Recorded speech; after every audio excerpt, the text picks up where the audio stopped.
আজ আমি বানাবো কলমি শাক আর মুগ ডাল দিয়ে সুস্বাদু একটা রেসিপি। এখন আমি ডালটাকে হালকা করে ভেজে একটু জল দিয়ে অল্প নুন দিয়ে আমি সেদ্ধ করে নেব। এখানে আমাদের ডালটা হালকা করে সেদ্ধ হয়ে গেছে। এখন আমি কুচনো পাতাগুলো এর মধ্যে আমি দিয়ে দেবো।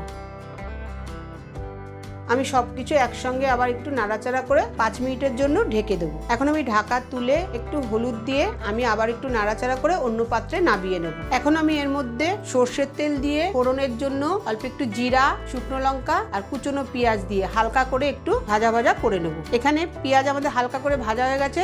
এখন আমি এর মধ্যে রসুন কুচি, টমেটো কুচি, লঙ্কা কুচি দিয়ে আবারও একটু নাড়াচাড়া করে নেব। 1 চামচ জিরের গুঁড়ো, 1 চামচ ধনের গুঁড়ো, ব্যালেন্সের জন্য একটু চিনি আর লঙ্কা বাটা দিয়ে আবারও মশলাটাকে কষিয়ে নেব।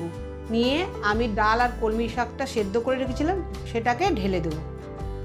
মশলার সঙ্গে ডালটা ভালো করে মিশিয়ে নিয়ে আমি একটুখানি গরম মশলা দেব, দিয়ে আবারও একটু নাড়াচাড়া করে আমি নামিয়ে নেব।